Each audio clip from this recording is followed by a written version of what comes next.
अस्सलाम वालेकुम, welcome to my YouTube channel Web Tech Passion. उम्मीद है आप सब खैरियत से होंगे। आज की इस वीडियो में भी हम 3 लेक्चर कवर करेंगे। Lecture number 36, 37 and 38। तो सबसे पहले हमारे पास टॉपिक है HTML5 कोडिंग कन्वेंशन। हम देख लेते कि हमारे HTML5 की जो कोडिंग की कन्वेंशन है, कन्वेंशन बेसिकली ये वर्ड होता है मिलाना, ठीक है। तो सबसे पहले हमारे पास जो टॉपिक है HTML5 coding convention. So no certain coding style and syntax is to use in HTML. With HTML, developer were forced to write valid and well-formed code. तो इसका ये मतलब है कि हमारे पास जो XHTML के साथ जो डेवलपर काम करते थे ना, वो फोर्स करते थे to write a valid and well form code, के जो हमारा कोड हो वो राइट वैलिड हो एंड वेल फॉर्मेट में वो हमारे पास कोड हो, जबकि HTML के अंदर ऐसा नहीं है, ठीक है। उसके बाद ये नीचे इसकी डिस्क्रिप्शन है, ये आपने देख लेनी है। जस्ट जो इम्पोर्टेंट होगा वो वही मैं आप लोगों को करवाऊँगा, ये जस्ट ज़्यादा आपने इसकी रीडिंग ही करनी है, ठीक है। उसके बाद हमारे पास है करेक्ट डॉक टाइप। वो कहते हैं कि आप always declare the document type as the first line in your comment document. वो कहते हैं कि आप इस लाइन से ऐसे इसको डिक्लेयर कर लें, या if you want to consistent with lower case tag you can use, या फिर आप लोअर केस से यूज़ कर लें। दोनों सूरत में आपको एक्सेप्टेबल है, ठीक है। लेकिन बेहतर ये है कि आप लोअर केस लैंग्वेज यूज़ करें, ठीक है। हमारे पास टॉपिक है use case lower case element name. मतलब कि हमने कोई भी टैग लगाना है ना, एलिमेंट लगाना है, तो उसको हम लोअर केस में ही लिखें, ठीक है। तो HTML5 allow mixing upper case and lower case in HTML elements. वो कहते हैं कि आप HTML के अंदर जो भी एलिमेंट लिखते हैं, पी का एलिमेंट है, डी का एलिमेंट है, कोई भी एलिमेंट है, आप चाहे उसमें अपर केस भी दे सकते हैं, लोअर केस भी दे सकते हैं। इसमें कोई जो हमारे पास है ना, जो वैलिडेशन नहीं है, ठीक है, वो आपको एक्सेप्ट कर लेगा कोड, ठीक है। तो ये देखिए, ये हमारे पास अपर केस में कोड है, ये हमारे पास लोअर केस में कोड है, ठीक है। तो ये वाला कोड और ये वाला कोड दोनों वर्क एक ही काम, दोनों का एक ही काम है, दोनों आउटपुट ला देंगे हमें, ठीक है। उसके बाद हमारे पास है close all HTML elements. In HTML5 you do not to close all elements, for example p element we are recommend the closing all element। वो कहते हैं कि आप मतलब कि HTML के अंदर कुछ एलिमेंट हैं जिनको मतलब कि यू डोंट हैव अगर हम उनको क्लोज भी ना करें तो वो हमें आउटपुट देंगे, ठीक है। तो लेकिन वो बेहतर यही है कि आप HTML5 के अंदर क्लोजिंग टैग भी दें, ताकि कोड रीडेबिलिटी हमारी ज़्यादा बेहतर नज़र आए, ठीक है। तो इधर उन्होंने लिखा हुआ है, वो कहता है कि जो आपकी बैड टेक्निक है, वो ये उन्होंने बैड टेक्निक दी हुई है। फॉर एग्जांपल एक सेक्शन का हमारे पास एक एलिमेंट है, ठीक है, उसके अंदर हमने एक पी का टैग लगाया, लेकिन उसका जो क्लोजिंग टैग वो हमने नहीं लगाया, तो ये हमारी होगी बैड टेक्निक।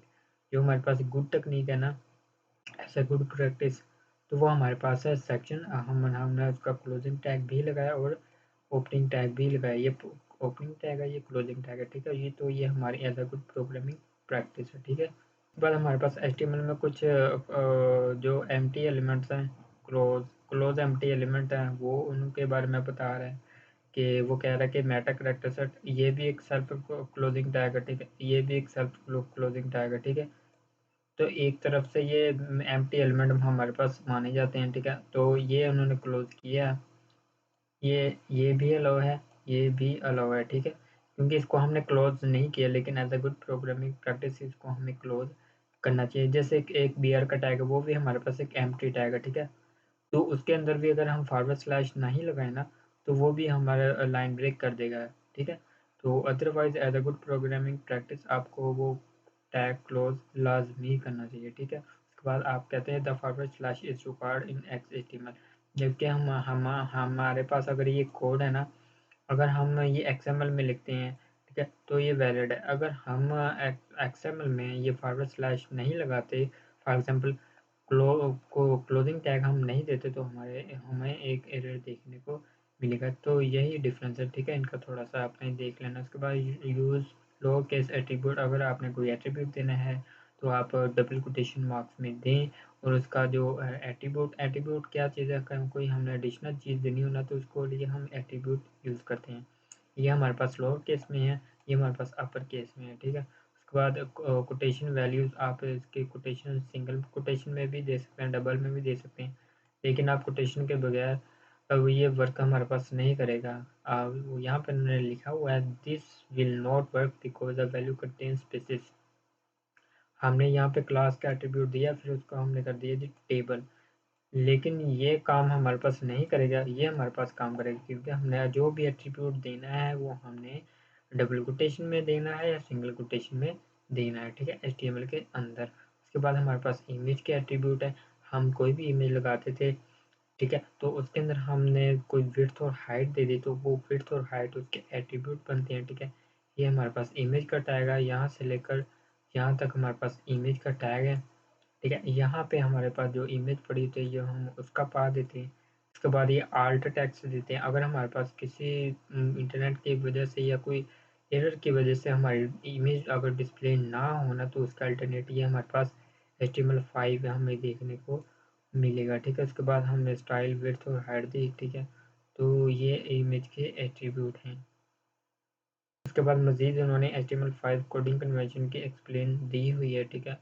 तो आप लोगों ने ये ना just as it is read कर लेनी है, क्योंकि ये वो कहते हैं कि 80 करैक्टर से ज़्यादा एक लाइन के अंदर आपने 80 करैक्टर से ज़्यादा आपने कोड नहीं लिखना एक लाइन में, ठीक है। तो ये वही कह रहे हैं कि 80 पर लिखें, 80 से ज़्यादा ना करें, इसे अवॉइड करें, ठीक है।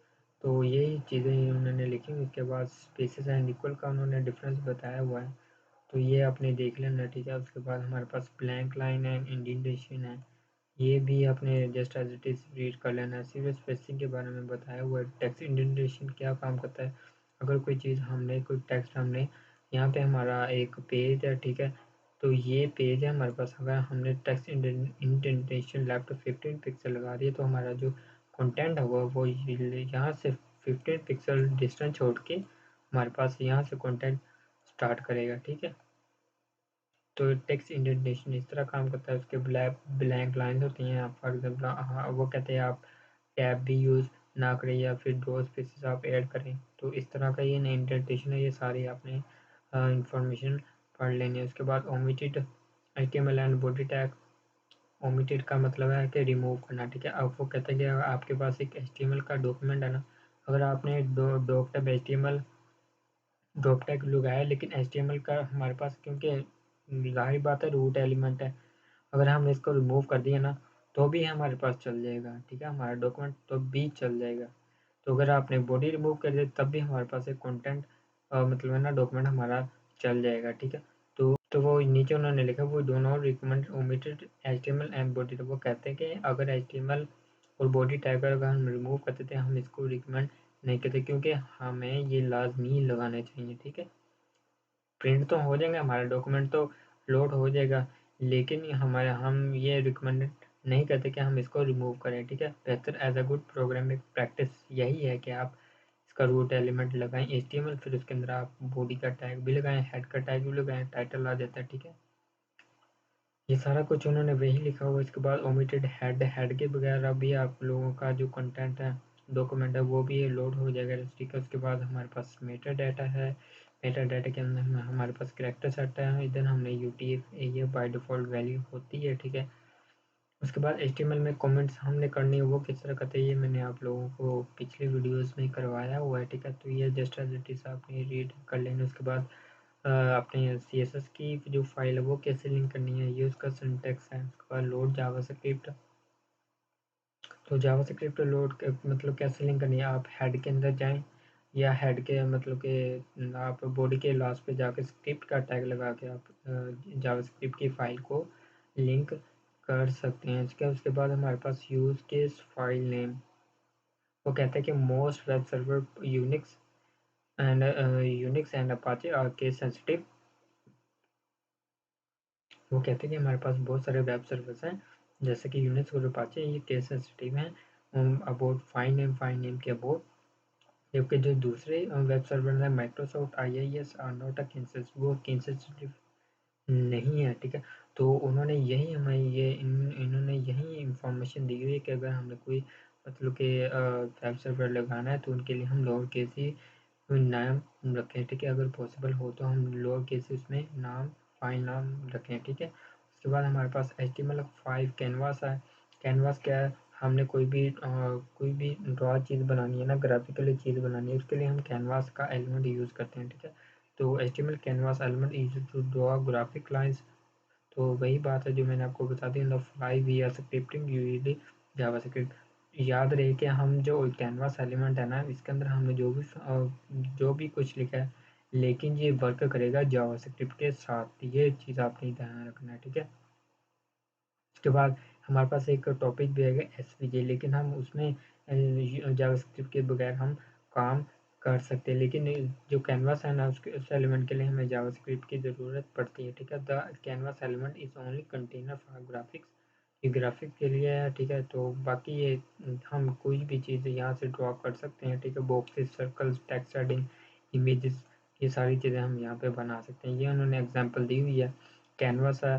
फिर उन्होंने एक आईडी दी, आईडी इसलिए दी कि जब हम जावास्क्रिप्ट इम्प्लीमेंट करें तो document dot gate element by ID के थ्रू हम उसकी वैल्यू गेट करें, ठीक है। टारगेट उसको हम टारगेट कर सकें, ये उसके एट्रीब्यूट दिए हुए हैं, ठीक है।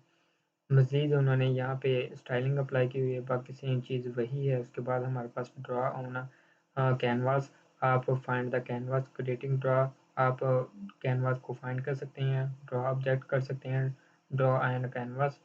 तो आप ये किस तरह क्रिएट कर सकते हैं, तो मैं अभी आप लोगों को ना VS कोड पर दिखा देता हूँ। तो ये मैं ना इसका एलिमेंट कैनवास का, इसको मैं कर लेता हूँ कॉपी। तो वहाँ से मैंने कॉपी किया, कॉपी करके मैं यहाँ पे इसको कर देता हूँ पेस्ट। पेस्ट करके मैं इसको किया सेव, तो ये हमारी सेव होगी कैनवास, ठीक है। उसको आईडी विड्थ हाइट और हमने स्टाइलिंग दे दी, ठीक है। उसके बाद हमने क्या काम करना है, हमने कोई कैनवास, हमने कोई ड्रॉ चीज़ बनानी है, तो उसके लिए हम ये एक वेरिएबल लेते हैं, ठीक है। तो इसको मैं कर लेता हूँ कॉपी। तो जावास्क्रिप्ट हम अब इम्प्लीमेंट करने लगे, उसके अंदर हम स्क्रिप्ट का टैग लगा के हम उसके अंदर ये पेस्ट कर देंगे, ठीक है। उसके बाद हमने एक ऑब्जेक्ट बनाना है इसके लिए, इसको मैं करता हूँ यहाँ पे पेस्ट।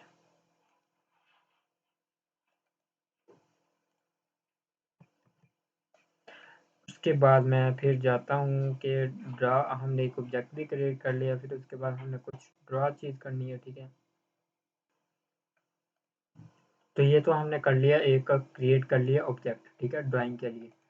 ये इसका कोड है, ये हमने एक तो क्रिएट कर लिया, ठीक है। उसके बाद हमने करना है, अब ये तो हमने ऑब्जेक्ट क्रिएट कर लेना, अब हमने इसको ड्रा करना है। तो हमने वो ड्रा कैसे करना है, तो ड्रा करने का कोड ये हमारे पास उन्होंने लिखा हुआ है। ये पेपर में आता तो नहीं है इतना, लेकिन मैं जस्ट आपको ना समझा रहा हूँ आपको ना, कि कैसे हम कैनवास एलिमेंट का यूज़ करके हम कैसे बना सकते हैं ग्राफिक की चीज़ें। इसको किया मैं सेव, सेव पे जाकर मैं जाता हूँ ब्राउज़र पे, तो मैं इसको किया, तो ये देखिए हमारे पास एक एक जो हमारे पास कलर है वो हमारे पास आया हुआ है। तो हम जो फिल स्टाइल कलर है, ये इसको हम चेंज कर देते हैं। फॉर एग्जांपल हमारे पास इसको हम कर देते हैं 00, फिर हम इसको कर देते हैं FF। अब मैं इसको करता हूँ, अब ये ब्लू हो जाएगा। इसको किया मैं रिफ्रेश, तो ये देखिए हमारे पास ये ब्लू आ गया, ठीक है। इस कोड को समझिए, अब हमने एक वेरिएबल लिया कैन का, फिर हमने वो उसने गेट बाय आईडी की, ये वाली आईडी उसने ऐड को टारगेट किया, वो इसमें स्टोर हो गई, ठीक है। उसके बाद फिर हमने एक वेरिएबल लिया CTX का, फिर हमने लिया कैन डॉट गेट कॉन्टेक्स्ट, ये हमारे पास बिल्ट इन मेथड है। टू डिमेंशन, उसकी टू डिमेंशन जाकर फिर इसमें स्टोर हो जाएगी। फिर उसके बाद हमने एक फिल डॉट फिल स्टाइल का मेथड किया अप्लाई, स्टाइलिंग अप्लाई की, इसको कलर दिया। फिर हमने क्या कहा जी, हमारे पास एक बिल्ट इन मेथड है फिल्ड रेक्टेंगल, हमने इसमें एक रेक्टेंगल बना दी 002। तो ये सारी ना चीज़ें ये उन्होंने डिमेंशन दी हुई हैं, ठीक है। तो ये उन्होंने लिखा हुआ है, ठीक है। उसके बाद हमारे पास है ड्रा रेक्टेंगल, हमने रेक्टेंगल दे दी। उसके बाद हमारे पास है HTML5 कैनवास कोऑर्डिनेट, ये क्या चीज़ है, तो HTML5 canvas is a two dimensional grid. HTML5 canvas में हमारे पास 2D ग्रिड है, ठीक है। The upper left corner of the canvas has a coordinate 0 0, मतलब कि ऊपर वाला जो हमारे पास अपर लेफ्ट है ना, उसके जो कैनवास है ना, कोऑर्डिनेट उसके 0.0 होते हैं, ठीक है। तो उसके बाद है ड्रॉ लाइंस, तो move current current position to starting point, draw a line to specific point. आपके पास एक पॉइंट है ना, आगे मतलब हमारे पास ये एक जगह है हमारे पास, हमने कोई ऐसे लाइन ड्रॉ करनी है, तो हम कैसे कर सकते हैं? तो हम इस कोड की मदद से हम जो है ना लाइन ड्रॉ कर सकते हैं, ठीक है। तो इसका कोड मैं आपको ना इम्प्लीमेंट करके दिखा देता हूँ।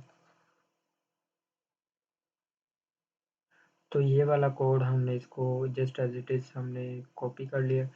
कॉपी करके मैं इसको करता हूँ इधर पेस्ट, तो बाकी सेम हमारा कोड यही रहेगा, ठीक है। जस्ट हमने मेथड ये चेंज करने हैं, ठीक है। उसके बाद हमने ब्राउज़र पे किया, रिफ्रेश किया, तो ये देखिए हमारे पास ये एक ड्रॉ लाइन हो गई, ठीक है। उसके बाद मैं इसको कर देता हूँ विड्थ, मैं इसको कर देता हूँ 400 और इसको भी मैं कर देता हूँ 400। अब ये देखें, तो ये देखिए हमारे पास उसकी विड्थ और हाइट बढ़ गई, हमारे पास एक ड्रॉ लाइंस आ गई, ठीक है। उसके बाद HTML5 ग्रेडियंट, हम ग्रेडेड भी दे सकते हैं। ग्रेडियंट हमारे पास 2 टाइप के ग्रेडियंट होते हैं, ठीक है। एक उन्होंने लीनियर दिया हुआ है, एक रेडिकल दिया हुआ है। लीनियर क्या है? आपके पास आपके पास एक डब्बा है, ठीक है। आपके पास के ऐसे शेड आ रही हैं लाइन वाइज, ठीक है। लाइन वाइज ऐसे शेड आ रही हैं, तो उसको हम कहते हैं कि जी लीनियर, ठीक है। इसको हम कहते हैं लीनियर। अगर हमारे पास रेडिकल है, रेडिकल ये हमारे पास एक बॉक्स है, ठीक है। अगर हमने कोई रेडिकल हमने कोई ग्रेडियंट देना है, तो ये ना स्पॉटलाइट की तरह होता है हमारे पास। इसमें कोई और कलर होगा, फिर इसके अंदर एक कोई और कलर होगा, फिर इसके अंदर कोई और कलर होगा, ब्लर होगा, ठीक है। तो ये इसको हम कहते हैं रेडिकल ग्रेडियंट, ठीक है। तो इसके ना जो कोड है वो मैं आपको एग्जीक्यूट करके दिखा दी है, तो ठीक है। उसके बाद लीनियर ग्रेडियंट का ये कोड है, ये आप इम्प्लीमेंट कर सकते हैं। ये इतना मतलब कि इम्पोर्टेंट नहीं है, जस्ट आपने ना जस्ट इसका कोड एक बार अपनी आंखों से देख लेना, ठीक है। एक बार आपने नज़र इसको मार लेनी पेपर से जाते हो, ठीक है। उसके बाद HTML कैनवास टेक्स्ट, आप अगर कुछ टेक्स्ट ड्रॉ करना चाहें तो उसके लिए ये कोड है, ठीक है। अब जस्ट एज इट इज़ आपने रीड कर लेना। उसके बाद हमारे पास HTML5 SVG है। SVG स्टैंड फॉर, ये हमारे पास एक शॉर्ट क्वेश्चन इसलिए इसमें आ सकता है HTML5 SVG के अबाउट। तो SVG stand for scalable vector graphics. SVG is use to define graphic for the web. तो ये रिकमेंड किया था W3C, ठीक है ना। इसने ये रिकमेंड किया था HTML5 SVG एलिमेंट क्या काम करता है? SVG element is a container of SVG graphics. ये SVG ग्राफिक के लिए यूज़ होता है, ठीक है। इसके मुख्तलिफ मेथड होते हैं for drawing pass boxes circles. आपने कोई boxes circle text graphic image बनानी हो तो आप इस टाइप से बना सकते हैं, ठीक है। तो ये इसका कोड है, ये आपने देख लेना। इसके बाद ये कोड आपको इस मज़ीद देखने की ज़रूरत नहीं है, ठीक है। उसके बाद ये थोड़ा सा ना आपने इनका डिफरेंस है कैनवास और SVG का, जस्ट आपने रीड कर लेना है इसके अलावा, ठीक है। उसके बाद HTML मीडिया। HTML मीडिया हमारे पास कोई भी पिक्चर आ जाती है, साउंड आ जाता है, वीडियो आ जाती है, रिकॉर्डिंग आ जाती है, कोई भी एनिमेशन एंड मच मोर। इसके अलावा कोई भी हमारे पास जो चीज़ें हैं वो हमारे पास मल्टीमीडिया में आती हैं। तो यहाँ पे आपके पास क्वेश्चन भी बन सकता है, व्हाट इज़ मल्टीमीडिया। तो multimedia comes in many different formats. ये बहुत सारी फॉर्मेट्स में हो सकता है, डिफरेंट फॉर्मेट्स में। It can also be anything you can hear और सी। आप कुछ भी देखते हैं या आप सुनते हैं, ठीक है। तो ये मल्टीमीडिया कुछ भी हो सकता है, like as a picture, music, song, videos, record, film, animation and much more, ठीक है। तो जस्ट आपने इतना ही याद रखना इसका। उसके बाद ब्राउज़र सपोर्ट है, ये इसके 3 पॉइंट है, ये आपने देख लेने हैं, ठीक है। उसके अलावा आपके पास हाँ, ये जो टेबल है ना, ये हमारे पास एक शॉर्ट क्वेश्चन भी आया हुआ है कि 3 टाइप्स ऑफ ऑडियो फॉर्मेट। तो ऑडियो फॉर्मेट की ये आपने देख लेनी है, ठीक है।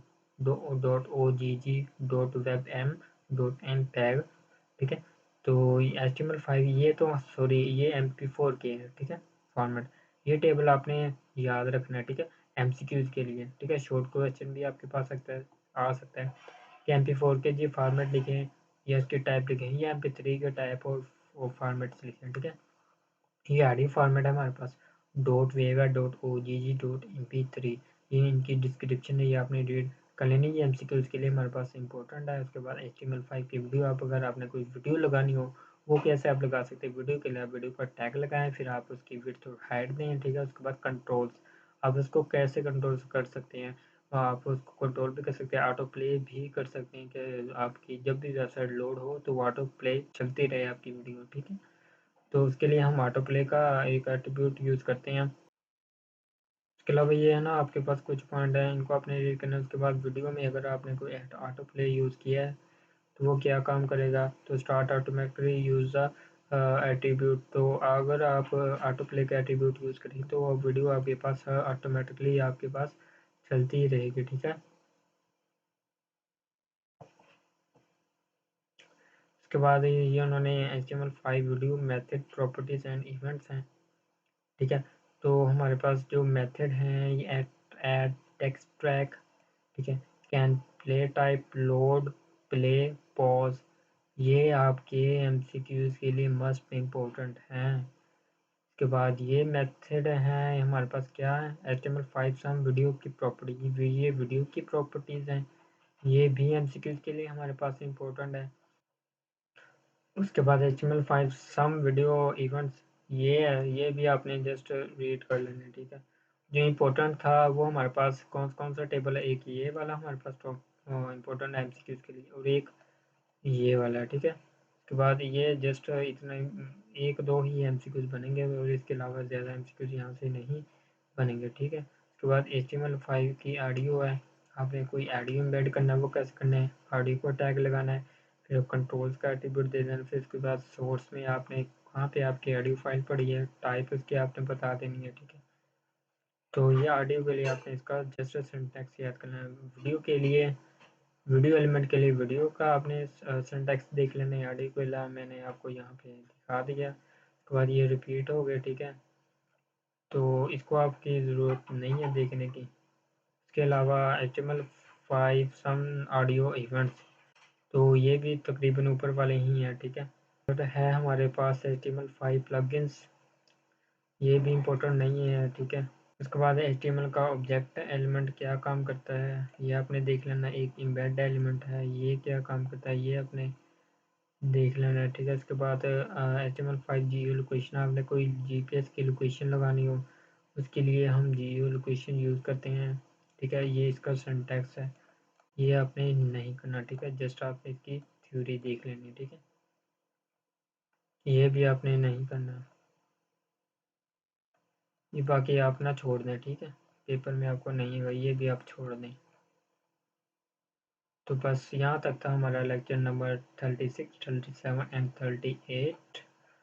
तो जो कुछ था यहाँ पे रीडिंग वाला मटेरियल वो मैंने आप लोगों को बता दिया, ठीक है। जो नहीं करने वाला था वो मैंने आपको यहाँ पे क्रॉस लगवा दिए, ठीक है। वो आप जस्ट रीड आउट कर सकते हैं। ये लेक्चर इतना इम्पोर्टेंट नहीं था, जो था वो मैंने हाईलाइट किया हुआ है, ठीक है।